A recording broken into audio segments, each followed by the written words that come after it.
नमस्कार, जय हिंद दोस्तों। आपके अपने चैनल श्री जन शिखर क्लासेस में आपका हार्दिक स्वागत है। आज हम एक नए सब्जेक्ट के साथ आप लोगों के सामने प्रस्तुत हुए हैं। भारत का भूगोल, इंडियन जियोग्राफी।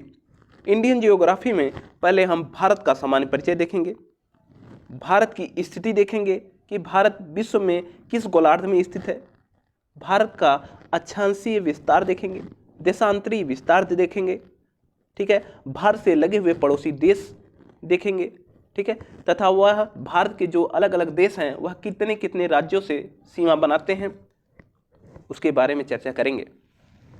चलिए स्टार्ट करते हैं आज का अपना पहला क्वेश्चन।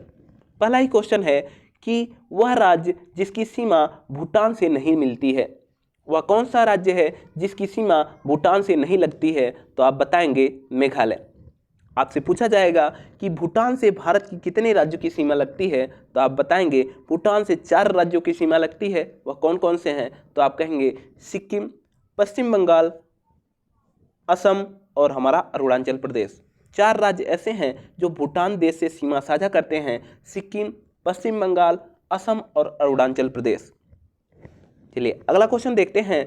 भारत के राज्य तट रेखा पर स्थित हैं। कह रहा है कि भारत के कितने राज्य हैं जो तट रेखा पर स्थित हैं? तो आप कहेंगे 9 राज्य ऐसे हैं जो भारत के तट रेखा पर स्थित हैं। चलिए थोड़ा जूम कर लेते हैं।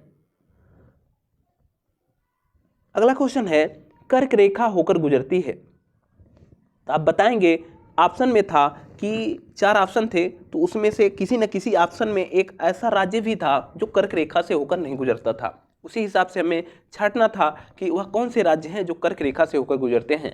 तो उसमें त्रिपुरा भी है, मिजोरम भी है, पश्चिम बंगाल भी है। अगला क्वेश्चन है, आगरा और दार्जिलिंग, जो हमारा दार्जिलिंग हमारा जो सिक्किम पश्चिम बंगाल में है, आगरा उत्तर प्रदेश में है, यह एक अक्षांश पर स्थित है। मतलब आगरा और दार्जिलिंग एक ही अक्षांश पर स्थित हैं, लेकिन किंतु जनवरी में आगरा का तापमान 16 डिग्री सेल्सियस रहता है और दार्जिलिंग का तापमान कितना रहता है? तो आपको बताना है कि 4 डिग्री सेल्सियस रहता है। दार्जिलिंग जो है कुछ ज़्यादा ऊंचाई पे स्थित होने के कारण वहाँ पे तापमान अधिक होता है, कम होता है, ठीक है। दार्जिलिंग जो है हमारा पश्चिम बंगाल में है और आगरा उत्तर प्रदेश में है, दोनों एक ही अक्षांश पे स्थित हैं, फिर भी वहाँ के तापमान में भारी अंतर पाया जाता है, क्योंकि दार्जिलिंग जो है हमारा पर्वतीय क्षेत्र में आ जाता है जहाँ पे तापमान बहुत कम होता है। अगला क्वेश्चन है, संसार का लगभग 2.4% क्षेत्र है। आप कहेंगे पूरे विश्व का हमारा भारत का क्षेत्रफल कितना है? तो आप कहेंगे 2.4% हमारा पूरे विश्व का भारत का क्षेत्रफल 2.4% है। अगला क्वेश्चन है भारतीय उपमहाद्वीप वह देश जो राष्ट्रपति प्रणाली का शासन है। कह रहा है भारतीय उपमहाद्वीप का वह देश कौन सा है जहां राष्ट्रपति प्रणाली का शासन है? तो आप कहेंगे श्रीलंका।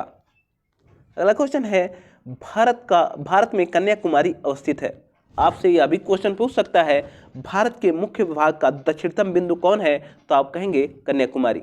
भारत के मुख्य भूमि का दक्षिणतम बिंदु कौन है? तो आप कहेंगे कन्याकुमारी, जो भूमध्य रेखा के उत्तर में स्थित है। कन्याकुमारी कहाँ स्थित है? तो आप कहेंगे भूमध्य रेखा के उत्तर में स्थित है। प्रायद्वीपीय भारत का सबसे दक्षिणी बिंदु कन्याकुमारी स्थित है, जो कहाँ पे स्थित है? तो कह रहा है भूमध्य रेखा के उत्तर में। अगला क्वेश्चन है, वह एक शहर जो कर्क रेखा के एकदम समीप स्थित है। यह जो क्वेश्चन बन रहे हैं दोस्तों कि कर्क रेखा से समीप है, दूर है, यह सभी क्वेश्चन का उत्तर हम ऑप्शन के अकॉर्डिंग ही बता सकते हैं, ठीक है।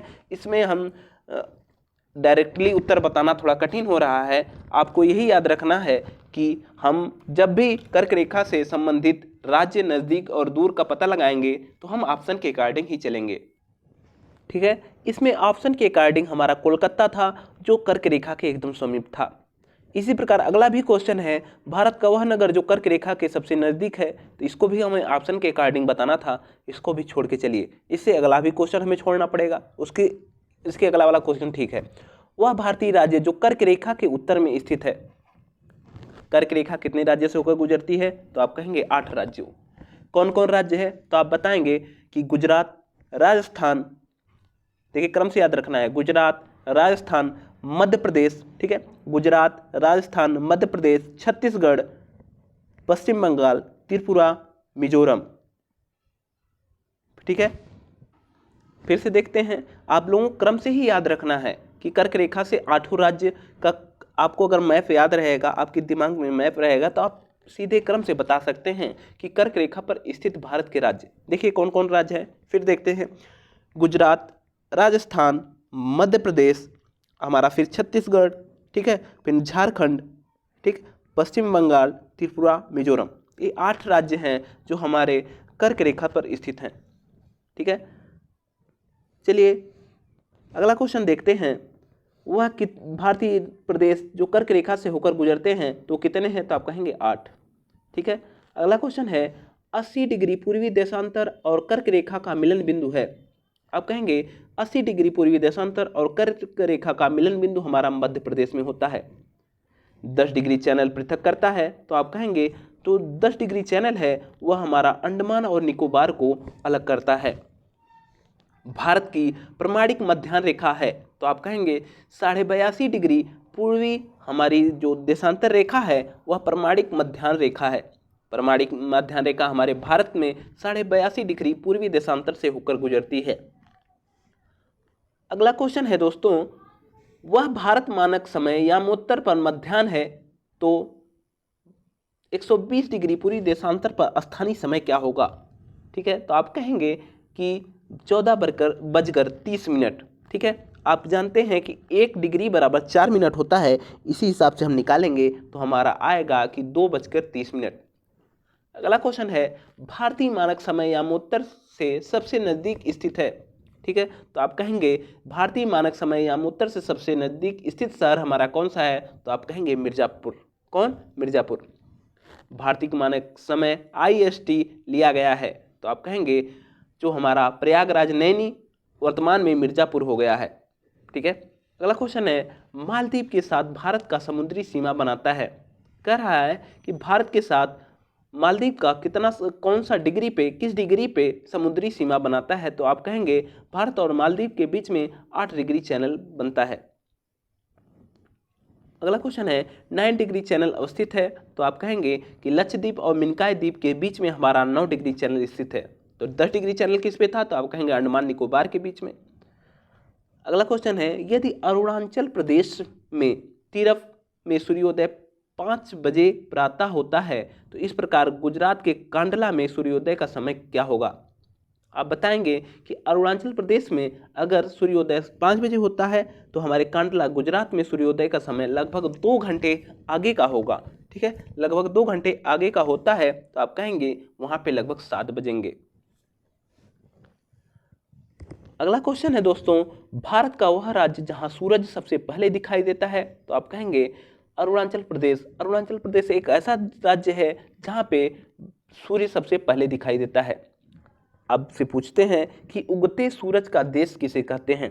उगते सूरज का देश किसे कहते हैं, आप कमेंट करके बताइए। अगला क्वेश्चन है, भारत का सुदूरस्थ दक्षिणी बिंदु है। ठीक है, तो आप कहेंगे इंदिरा पॉइंट। ठीक है, इंदिरा पॉइंट जो है भारत का सुदूरस्थ दक्षिणी बिंदु है। अब कहे भारत के मुख्य भाग का, ठीक है, मुख्य जो है भूभाग का दक्षिणतम बिंदु पूछ ले तो आप बताएंगे कि कन्याकुमारी है। लेकिन आपसे पूछे सुदूरस्थ दक्षिणी बिंदु पूछ ले तो आप कहेंगे इंदिरा पॉइंट है जो हमारा अंडमान निकोबार पे स्थित है। भारत में नई सहस्त्राब्दी में सूर्योदय की पहली किरण किस देशांतर पर देखी गई। पहला पूछ रहा है कि भारत में नई सहस्त्राब्दी के सूर्योदय की पहली किरण किस देशांतर पर देखी गई, तो आप कहेंगे 92.5 डिग्री पूर्वी। ठीक है, 92.5 डिग्री पूर्वी देशांतर पर हमारे सूर्योदय की पहली किरण देखी गई। भारत की ग्रीनविच कहा जाने वाला स्थान है, तो आप कहेंगे उज्जैन। उज्जैन जो है हमारा मध्य प्रदेश का क्षेत्र है जिसे भारत का ग्रीनविच कहा जाता है। भारत का ग्रीनविच किसे कहा जाता है, तो आप कहेंगे उज्जैन को। रेडक्लिफ लाइन रेखा निर्धारित करती है। अब बताएंगे कि रेडक्लिफ रेखा हमारे किन 2 देशों के बीच रेखा का निर्धारण करती है, तो आप कहेंगे भारत और पाकिस्तान के बीच हमारा रेडक्लिफ लाइन है। डूरंड लाइन किन 2 देशों के बीच में है, तो आप कहेंगे डूरंड रेखा हमारा भारत और पाकिस्तान के बीच में खींची गई है। आपसे पूछ सकता है कि मैकमोहन रेखा किन 2 देशों के बीच है, तो आप कहेंगे यह हमारे भारत और चाइना के बीच में मैकमोहन रेखा खींची गई है। फिर से याद रखिए, मैकमोहन रेखा भारत और चीन के बीच में, डोरंड रेखा भारत और अफगानिस्तान के बीच में, ठीक है, और हमारा रेडक्लिफ लाइन जो है भारत और पाकिस्तान के बीच में है। सूर्य को अनुलंबित किरणों पर नहीं प्राप्त होती है, आप कहेंगे श्रीनगर। इसके पूछने का मतलब है वह कौन सा क्षेत्र है जो सूर्य के लंबवत रेखा पर नहीं चमकता, ठीक है, जो कर्क रेखा से उत्तर के क्षेत्र होंगे, भारत का जो कर्क रेखा के ऊपर का क्षेत्र होगा वहां पे सूर्य लंबवत नहीं चमकता, बाकी कर्क रेखा से नीचे वाले क्षेत्र में अर्थात दक्षिणी भारत में हमारा कर्क रेखा जो है हमारे सभी राज्यों में सभी जगह लंबवत चमकता है। यही पूछ रहा है सूर्य के अनुलंबित किरणें कभी नहीं प्राप्त होती, तो कह रहा है कि श्रीनगर, क्योंकि श्रीनगर हमारा कर्क रेखा से काफ़ी उत्तर में पड़ जाता है, इसलिए वहाँ पे सूर्य की किरणें हमारी लंबवत नहीं चमक पाती हैं, ठीक है। अगला क्वेश्चन है, यदि अरुणाचल प्रदेश में सूर्योदय का समय 5 बजे है तो सौराष्ट्र अर्थात गुजरात में सूर्योदय का समय क्या होगा, तो आप कहेंगे लगभग 2 घंटे का अंतर होगा, तो यहाँ 5 बजे हो रहा है तो वहाँ 7 बजे होगा। भारत का प्राचीनतम भाग है, तो आप कहेंगे भारत का प्राचीनतम भाग दक्कन का पठार है। देखिए अब देखते हैं हमारा संघ एवं संघ राज्य क्षेत्र, स्टेट एंड यूनियन टेरिटरीज, इससे देखते हैं कौन से क्वेश्चन बनते हैं।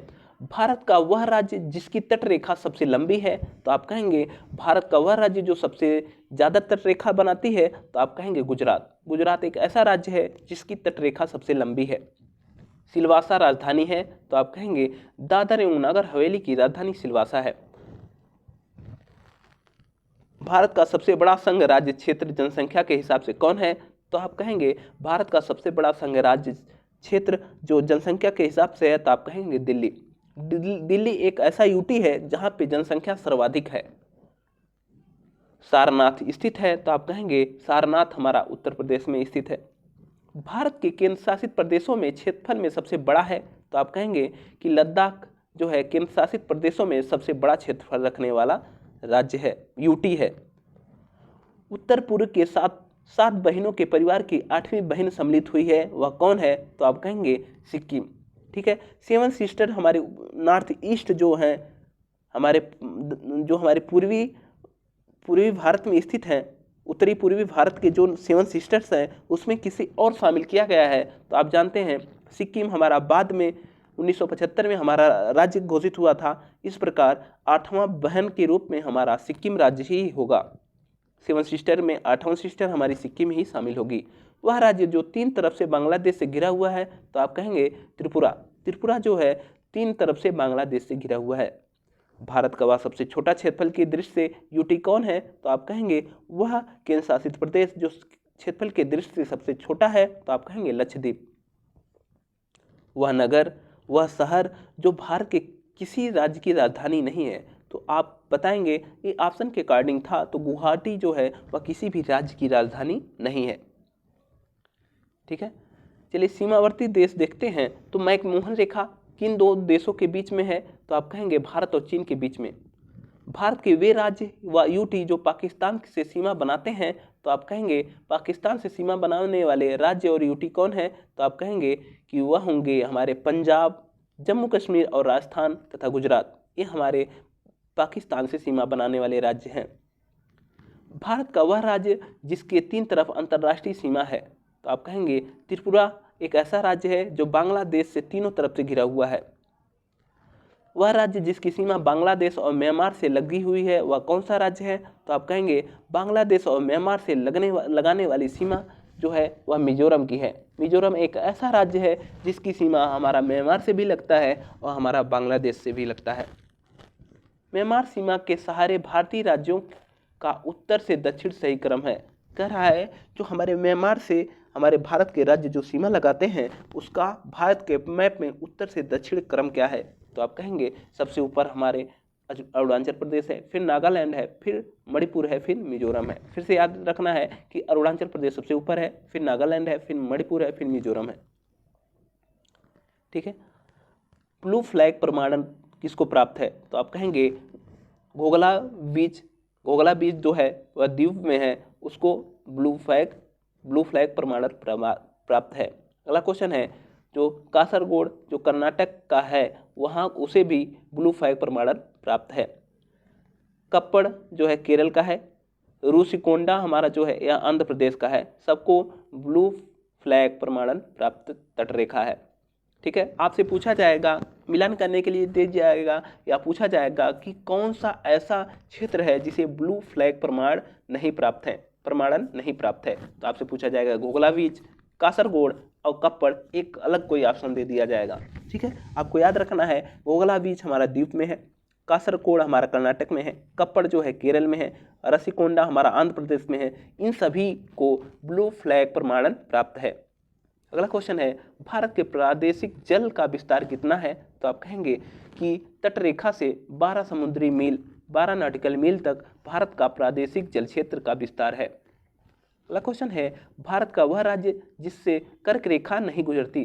तो आपको पता है कि भारत में कुल 8 ऐसे राज्य हैं जिससे कर्क रेखा गुजरती है। कौन है? आप कहेंगे गुजरात, राजस्थान, मध्य प्रदेश और हमारा छत्तीसगढ़, झारखंड, पश्चिम बंगाल, त्रिपुरा, मिजोरम। ये 8 राज्य हैं जो हमारे भारत के कर्क रेखा से होकर गुजरते हैं। इसमें हमारा मणिपुर शामिल नहीं है। सम्मिलित करने के लिए दिया गया है चंडीगढ़। तो आप कहेंगे चंडीगढ़ एक प्रशासनिक नगर है। शांति निकेतन कहाँ पे है? तो आप कहेंगे शांति निकेतन हमारा जो है पश्चिम बंगाल में है, जो एक शैक्षिक नगर के रूप में विख्यात है। धनबाद जो है खनन नगरी के रूप में जाना जाता है और आबू जो है यह एक पर्यटन नगर है। देखिए दोस्तों, कल का हमारा एक महत्वपूर्ण टॉपिक होने वाला है पर्वत, पठार और मैदानी क्षेत्र। ठीक है, आप लोग वीडियो को शेयर करना ना भूलें। अगर आपको वीडियो पसंद आता है तो लाइक करें, सब्सक्राइब करें, शेयर करें और कमेंट जरूर करके बताएं कि वीडियो आपको कैसी लग रही है। ठीक है, अपने दोस्तों के पास इसको शेयर करें।